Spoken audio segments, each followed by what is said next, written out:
So let's dive into the meat and potatoes of it.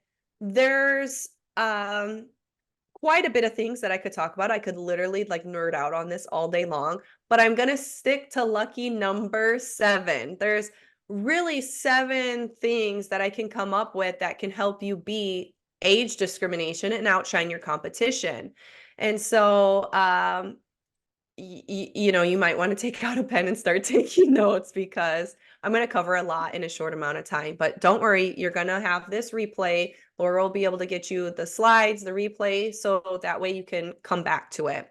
So my number 1 tip is having a strong summary statement. If you have an objective statement, just delete it, like start from scratch. You want to get crystal clear on your goals. And because when you speak to everyone, you speak to no one. Your resume needs to position you as to the go-to blank who creates massive impact by why. So the top 1/3 of your resume should tell the employer who you are and what value you bring. So how does that look? So my cousin-in-law let me create a couple of different resumes for him to use as an example today. So this is his stuff. So many of you might have a very traditional black and white resume with very little formatting and design. And that's okay. There is no one size fits all resume blueprint, but I would encourage you to really pay attention to this top 1/3 of your resume. The universal truth is that you need your name and contact information, and you'd be surprised how many times people don't even put their contact information on the resume. I don't want you to have your home address on it because of identity theft issues, but have your town and your state. Or you can have greater, in my case, Chicagoland area. But recruiters need to know how to reach you. Just be aware that there are a lot of scams out there. So, make sure something's legit before you provide any additional information. But after that, the questions become, how do I highlight my target job title? Do I use a tagline? Do I use a featured skills section? Do I use both? Do I have a skills section? Do I have a featured accomplishment sections? Do I use both? In my opinion, the summary statement is a must. If you want to control how people talk about you behind closed doors, then give it to them. As a recruiter, if you have a strong summary statement, I'm going to pull that out and use that as a part of what I send to my client to evaluate your candidacy. Here's their years of experience, their education level. Here's a blurb about them. And if you make it easy for me to do that, I'm that much more likely to pass you along, to be honest, because in a sea of thousands of candidates, the person who makes it easiest for me to move along with them, I mean, we're busy. Recruiters are busy. So it just makes sense that that's how we would prioritize our time, because there's too many people who look good on paper.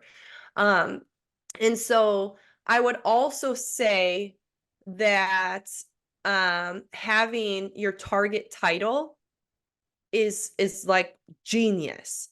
So in this person's case, security and public safety executive.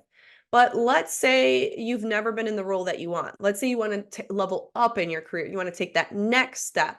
Then maybe you make it generic, like marketing leader, technology executive. Or if you've been in that role before, you can just list, VP of security and public safety. And then when you're going to apply to the role, you can always use like the exact role that they're using, but you want to have a master resume of some sort. I love taglines. So in this, you got the target title, and then a tagline allows you to quickly show what value you bring, because it's not always a guarantee that somebody's going to read that paragraph when really it's like 1 to 2 sentences in your summary statement, maybe 3. But worldwide safety architect designing and implementing elite global security measures. It just reinforces the value that you bring in that title. That's a secret way of making it so hiring teams are going to look at your resume for longer. Like, yeah, that's what we need. We need an architect who can design these global security plans. That's exactly what I need. And when you get somebody excited about your candidacy, they're going to spend more time on your resume. After that, I'm a huge fan of signature strengths, not a Bible worth of strengths. 2, maybe 3 lines. This is not keyword stuffing. This is not putting the resume in white or the job description in white. This is, okay, what are the things that you want to focus on most in your next role? And when you apply to a new role, you can always swap them out and target that skills section for the role that you're applying to make them more relevant to that specific role. But on your master resume, when you're maybe networking with someone, you want to have the things that you want to do most on it. Now, a featured section is sometimes hit or miss, but I really loved using about 3 featured competencies or statements because this makes it so easy to tailor your resume when you apply. You just plug and play. So let's say in the next role, you're not going to have to author anything like this person did. So maybe you swap it out with something that you had to build. And there's going to be examples of throughout your career history that instead of having to stick with one specific role, you can have a general statement about your career. And so there's lots of ways that you can get creative with this to make it really quick to swap in and out and just have the top 1/3 of your resume show, okay, this is who I am, this is the value that I bring, and then they're going to want to know more. And especially after looking at, your experience. So speaking of experience, content will always be the most important aspect of your resume.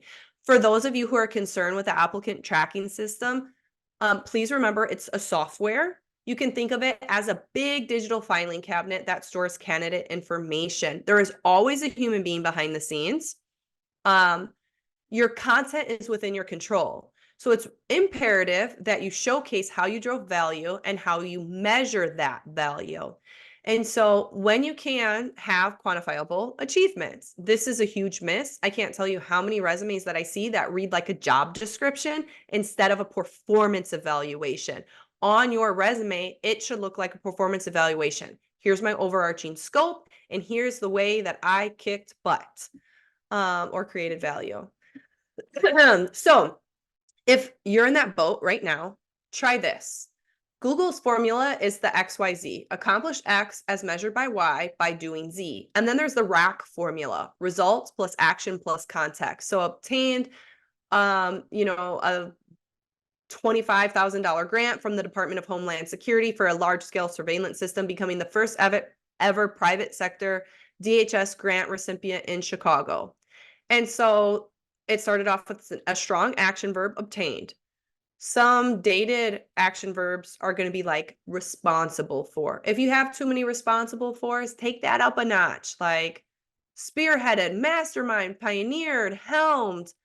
Mix up your language. And then have the result. So he got a grant. The action, from DHS, and the context. Why is this so significant? Because it's the first time it's ever been done. And so if you can concisely put the result, action, and context, no more than 2 lines worth of text on your resume, it is going to help people immediately see the value.